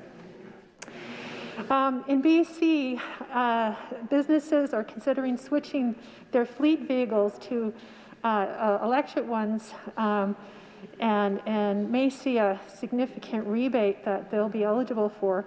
On January 13th of this year, the government of BC said that those purchasing eligible vehicles will be able to get as much as 1/3 of the cost back per vehicle to a maximum of $100,000. That's a lot of money. Wow. Eligible vehicles, including battery electric or even hydrogen fuel passenger buses and transport trucks, are also included. They also include vehicles like motorcycles and cargo e-bikes. And the money will come from provincial rebates through Clean BC's specialty use vehicle incentive, and it's part of a commercial vehicle pilot program. So, you know, they're very focused on taking some serious action in BC. Homeowners also in BC can get a rebate of up to 50% on the cost of buying and installing an EV charging station in their home, and that's up to a maximum of $700 per household. And that's double what it was before. They had previously had it at $350. So lots of incentives in British Columbia. In Alberta, they have funding also for transitioning fleet vehicles to electric options, such as battery electric vehicles and plug-in hybrid electric vehicles. They don't sadly offer any incentives to individuals purchasing EVs, but there are rebates for charging stations. In Manitoba, they encourage the use of electric vehicles and you know, make the point that you know, electricity in Manitoba is produced from hydro. In Ontario, there is a nonprofit called Plug and Drive that offers two incentives. There's a used EV incentive program that offers $1,000 towards the purchase of a used electric vehicle and $500 towards the purchase of a used plug-in hybrid. They also have a scrappage incentive program that offers $1,000 towards the purchase of a used fully electric or plug-in hybrid car when you transition from a gas-powered vehicle. In Quebec, they offer a rebate on the purchase or lease to individuals, businesses, organizations, and municipalities up to $8,000. They have a program called Transport Green that offers $100,000 in rebates for large-scale projects or fleet vehicle transitions. The program also offers a variety of other supports, including financial assistance for the use of energy-efficient equipment, such as electric charging stations, and funding for trainers. In Nova Scotia, there is an electric vehicle rebate program. Applications started on March 21st. It offers varying rebates through the Clean Foundation on used electric vehicles, plug-in hybrids, and e-bikes. Rebates provide $3,000 for new vehicles, $2,000 for used vehicles, $500 for e-bikes, and they can be coupled with the $5,000 federal rebate that's available for new electric vehicles as well. In Prince Edward Island, government offers $100 annually savings. There's no registration fee for electric vehicles, and registrations for hybrids are half price. Well, that's interesting. Isn't that interesting? So they've decided to go the other way and actually cut registration fees for electric vehicles and hybrids. Be curious to know what they would have to say about the fairness argument that we've heard from the other side. They also offer a $5,000 rebate for the purchase of a new or used EV, and $2,500 for those who buy a plug-in hybrid. Residents who purchase a BEV or a PHEV will receive a free level 2 charger. Oh, and I forget what those acronyms actually mean. My apologies, but you know, there's different types of electric vehicles out there, and they use different types of charging stations. So that's what that's about. Just moving down the list here. Okay, so the last one I'll mention here is one that I referenced indirectly a moment ago, and that's, of course, that the Government of Canada offers a point-of-sale incentive of $2,500 to $5,000 for consumers who buy or lease an electric vehicle. So just wanted to, sort of enter that into the record here. A little bit of information on, what's happening in other parts of the country right now when it comes to incentivizing electric vehicles. And myself, of course, I do want to share a little bit of, some personal experience when it comes to these issues. I purchased my first hybrid vehicle back in 2009. We've had it in our family now for, 12 years. It was used when I bought it. It's a 2007 Toyota Prius, and so I didn't buy it straight off the lot. And it's been a great vehicle for our family. We've put a lot of kilometers on it. We did have to replace the electric battery a few years back. We were fortunate to get one from salvage, so that helped with the cost. And it's running great. I just keep fixing the brake pads and other sort of regular maintenance, and it keeps on ticking. It's such an amazing vehicle. I didn't bring it with me here to Regina. I left it at home for my kids to use while I came down here, and as you probably already know, while I've been walking and riding my bike. But I think families are making these kinds of choices, and I've been having conversations with car dealers and neighbors and friends and people who own and operate electric vehicles, and I say to them, well, gosh, is now the time for me to buy an electric vehicle? I've got this this 14-year-old car. It's going to be time for something new, especially with all those miles I'm going to be putting on visiting constituents right across this province. And a lot of them tell me, no, you don't want to do it. It's too early. There's not enough infrastructure.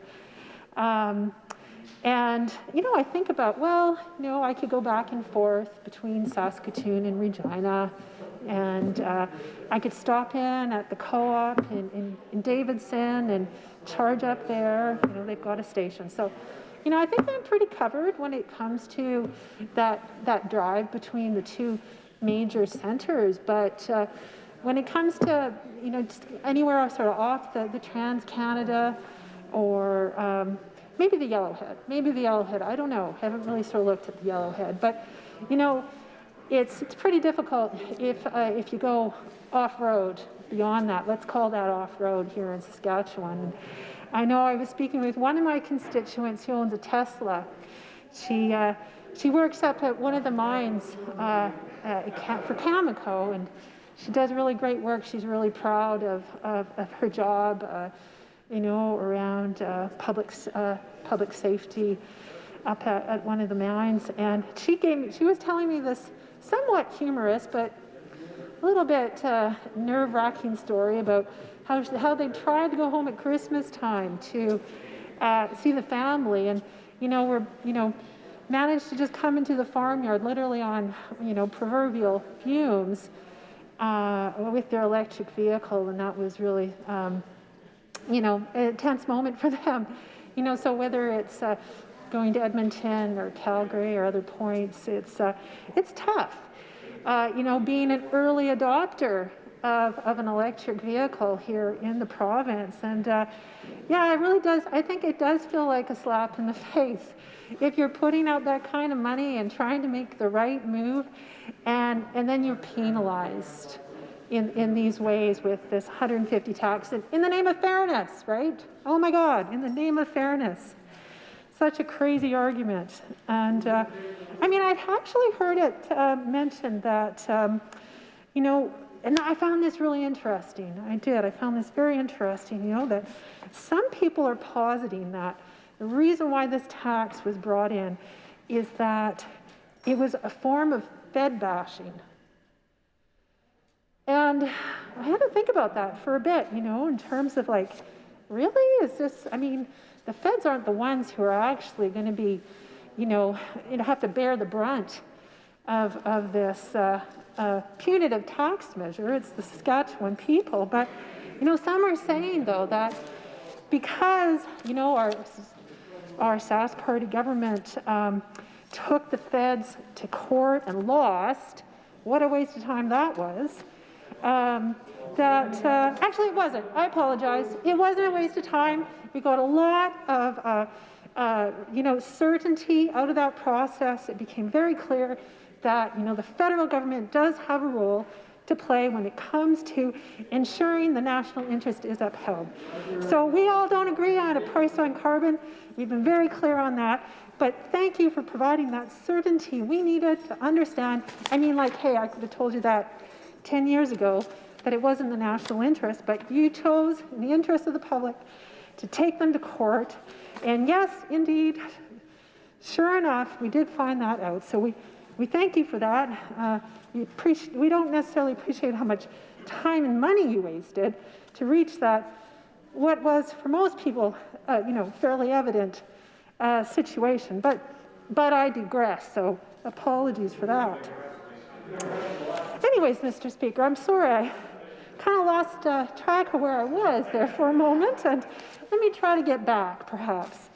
So I was talking about, the punitive nature of this tax and what maybe might have been some of the underlying reasons for it, and was it a way to get back at the federal government by penalizing the Saskatchewan people? I don't know. I think we all have to sort of think about that one ourselves, but I will say this, I think it is true that it is working at cross purposes. I think that's very clear. It's shocking. It really is that, we have the highest per capita emissions in the country. We have no policies to help address the emissions from our transportation sector, and yet, in the name of fairness, we have a $150 surcharge on electric vehicles.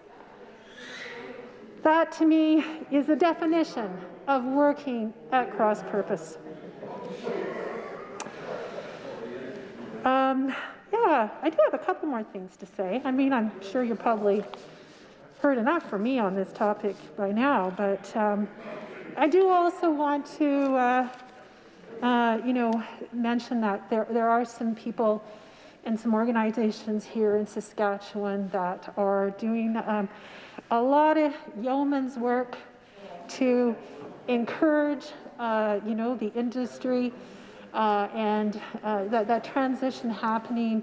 I had the great honor and opportunity to speak with a number of electric vehicle owners here a couple weeks back. They presented a lot of what I would consider to be fair and reasonable arguments for why the tax is a bad idea. And I think they're doing such a great job of communicating and educating the public about the value of these vehicles and how great they work and how reliable they are, and also in doing other advocacy around seeing that build out of charging stations that we need to see across the province. I also think of the car share co-op in Saskatoon, and I did have a little bit of involvement with that organization in its early inception. So in case you don't know, I'll maybe just explain that one a little bit. This is a cooperative that provides electric vehicles for rent to co-op members, and these vehicles are also charged through their charging stations that are also powered by solar power. This was a program that was also received federal funding. I think maybe one of my members across the way I didn't quite hear what he said, but I think that's what he was referring to. It did get some federal dollars. And So that's, a really great example of one of the initiatives that everyday Saskatchewan people are taking upon themselves to initiate. These are grassroots efforts in the absence of government leadership. They are taking matters into their own hands to ensure that there are these positive examples of how to, have a more sustainable form of transportation.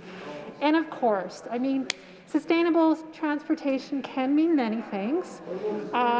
It can include, active transportation like walking and cycling. It can mean carpooling, ride-sharing arrangements. And there's been a number of those through the years that have tried to get off the ground unsuccessfully due to lack of funding. And then, of course, vehicles that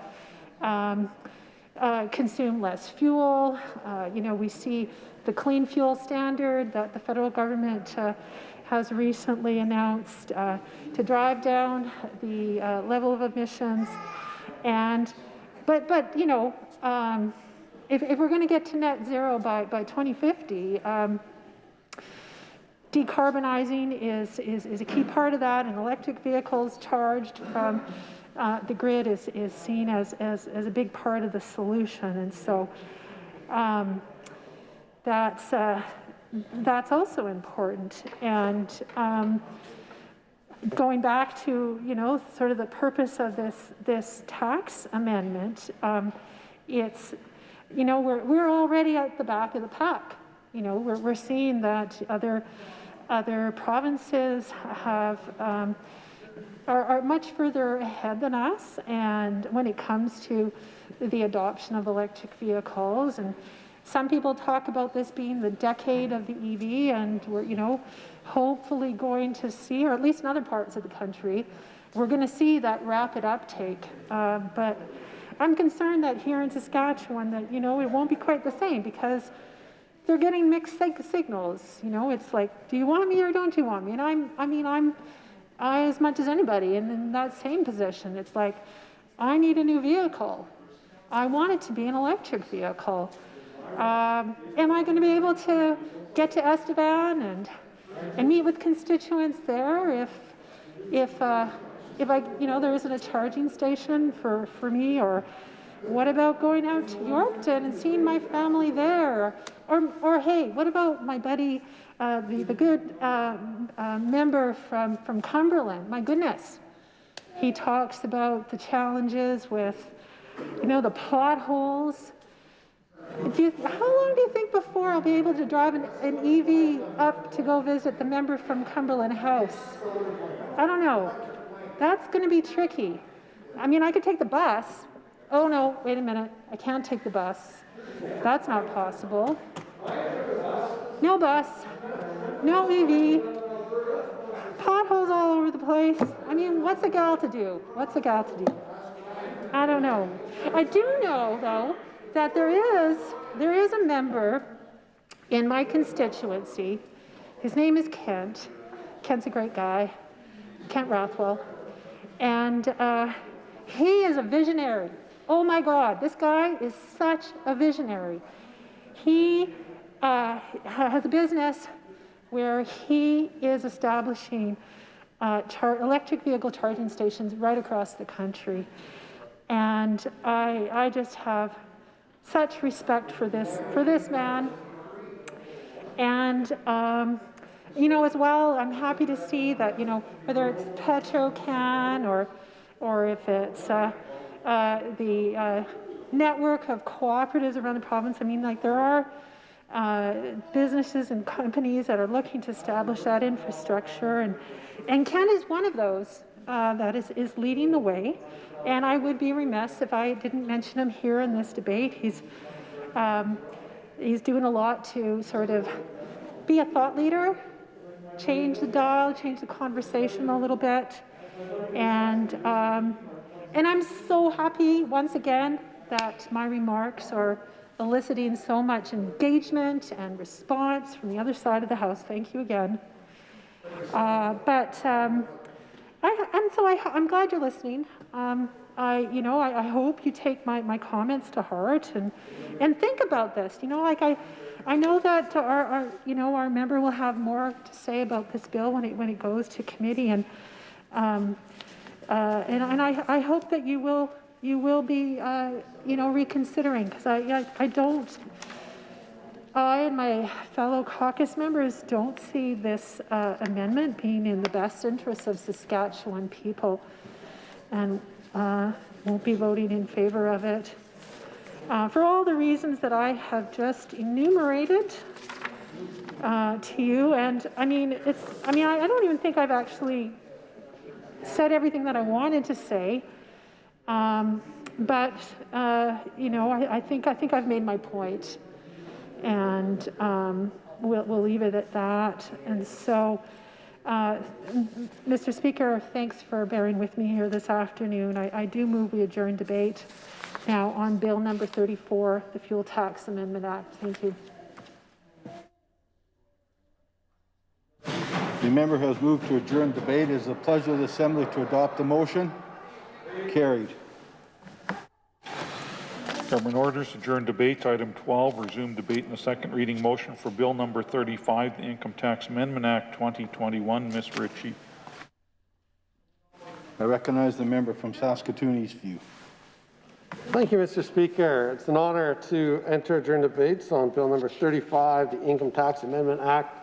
And I think it's fitting to follow up my colleague. As this bill certainly puts forward a couple things that this government was able to change their mind on. And so many of my comments will be based on recognizing the ability of the Sask Party government to change their minds when the evidence and the will of the Saskatchewan people supports that. So, I did have a chance to review this piece of legislation, as well as the comments offered from the Minister of Finance, who indicated in the Assembly that that the updates to the income tax amendment included in this act reflect the Act of Families Benefit, something I've already spoken to, and the need for that for folks in Saskatchewan and families to have some certainty as far as when those benefits will be here, when they will be, or will they, continue to be given and taken away, only to be given and taken away again. And I think certainty is very important there. And I also had the chance to talk to the significance of the tech startup incentive, which again is something that my colleagues in opposition strongly support, and we think that there's certainly a benefit there for jobs now and jobs in the future. And I spoke about the importance of that for the young folks I've had the honor to work with over the years as a teacher, and to see the great things that they're doing now. And so I think that that's important. But this bill brings to light the truth that this government has changed their mind on some things. These are things that they, we can go back to 2007, to the royalty tax rebate, and we can look at, 2012, the film employment tax credit, and we can wonder, will they change their minds on that? I hope they do. And Mr. Speaker, I had a chance during the campaign. I knocked on over 10,000 doors. I met a lot of people who are still hurting from that decision. A lot of people. And that is one that has kind of gone down in the books as something that was, a fully partisan, ideologically driven decision from this government that has had a net negative impact on the people of this province. It's driven people away. People are leaving. Hundreds of people have left this province because of this singular decision. And, and I hope that this government will reconsider. They've shown their ability to do that in Bill number 35. So I think that that's really important to note, right, as people continue to leave our province under this government, that they have a chance to reconsider the film employment tax credit. When you hear the stories of the folks impacted, their families, their businesses, their income, their livelihoods, certainly something that we're not holding our breath on, but I think it would be positive. And they've shown their ability again to change their minds So we call on them to do that when that's a benefit to the province. You know, overall, the things included in this bill, as I've mentioned, the Active Families Benefit, tech startup, federal emergency wage subsidy, these are positive things. And so with that, Mr. Speaker, I will say that I will continue to listen to my colleagues in opposition. You know, we will continue to push this government from our side in opposition to do the right thing. And so I think it's positive in Bill 35 to see changes to their previous cuts, changes to their previous decisions to show Saskatchewan people that they will reconsider the path that they're on, and hope that's something that this government continues to do. With that, Mr. Speaker, I will conclude my remarks, and I'll move that we adjourn debate on Bill number 35, the Income Tax Amendment Act. The member has moved to adjourn debate. Is it the pleasure of the Assembly to adopt the motion? Carried. Government orders, adjourn debates. Item 13, resume debate in the second reading motion for Bill number 36, the Provincial Sales Tax Amendment Act 2021. Mr. Vermette. Recognize the member from Saskatoon, Utana. Thank you, Mr. Speaker. It's a pleasure to offer comments on behalf of the official opposition on Bill number 36, the Provincial Sales Tax Amendment Act 2021. This bill offers several amendments to update taxation provisions for marketplace facilitators and operators of online accommodation platforms. It also is providing the exemption for PST from vapor products, which will now be subject to a higher tax under the Vapor Products Tax Act, which I had the pleasure to speak on earlier. You know, it's certainly been evident, especially during the pandemic, that, you know, the way that we as consumers enter into the marketplace and the way that, you know, business, by the same token, are also operating has changed dramatically. And, you know, our sales taxes legislation needs to reflect those changes. I mean, certainly this isn't anything new. And it's like my previous comments on you know, vapor products, that online markets have been in existence for, well, at least a decade now. And so, you know, I think that it's important that our legislation be modernized to account for these modern realities, and so certainly having the provisions there for marketplace facilitators and online operators is an important amendment that's been put forward. And I would just, you know, I think our critic for this area will have many questions and debate in terms of, well, you know, what took so long. And it's curious to me. I talked before about, you know, this leading and lagging kind of approach we see here, where, you know, this is something that I would have thought we would have done, you know, 10 years ago. It seems curious to have waited this long. And yet in other areas we see them sort of putting that proverbial cart before the horse, that horse that we like to ride on sometimes. And you know, I guess I would just also make that broader point about, you know, it's important that we not see this type of leakage occurring. You know, we talk about other forms of you know, carbon leakage, and, you know, tax leakage is also a reality. So I'm glad to see that we're going to be addressing that. You know, it also does present that opportunity, as my colleague was mentioning a moment earlier, about making some other changes at the same time. We've on many occasions mentioned the job-killing tax on construction labor and the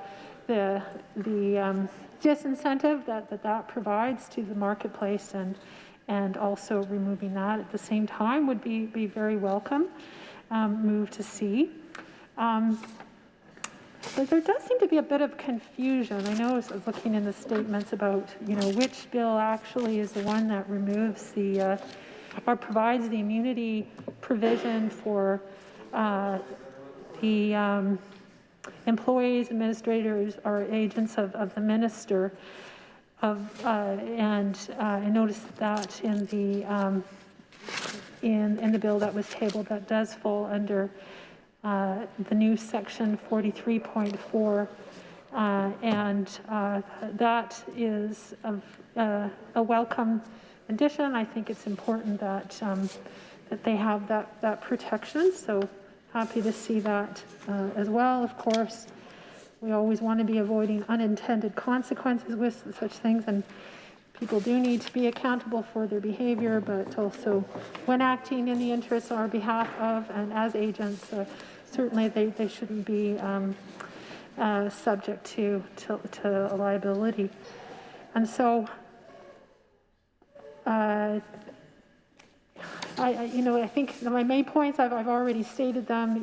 It's really about ensuring that we're collecting and receiving that PST on retail transactions that are occurring online outside of the province. I think the same could also be said, though, about any of those kind of purchases that are, from cross-border shopping. We do see tax leakage in that area. And I don't know how much of an issue that is right now or what's being done about it, but it's kind of in the same vein, also a concern, particularly when we have jurisdictions to the west that don't have a provincial sales tax. And people will often go shopping to Edmonton and Calgary for that very purpose. Not today, mind you, of course, under COVID times, but in normal times that has been the case. So, as I say, welcome to see this modernization, wondering why it didn't happen sooner. And with that, I will conclude my remarks. I know my colleagues will have more to say when this reaches the committee, but I'll adjourn debate now on Bill 36, Provincial Sales Tax Amendment Act. The member has moved to adjourn debate. It is the pleasure of the Assembly to adopt the motion. Carried. I recognize the Government House Leader. Thank you, Mr. Speaker. In order to facilitate the sitting of committee in this chamber very soon, I would move that this House do now adjourn. The Government House Leader has moved to adjourn the House. It is the pleasure of the Assembly to adopt the motion. Carried. This House now stands adjourned till 1:30 p.m. tomorrow.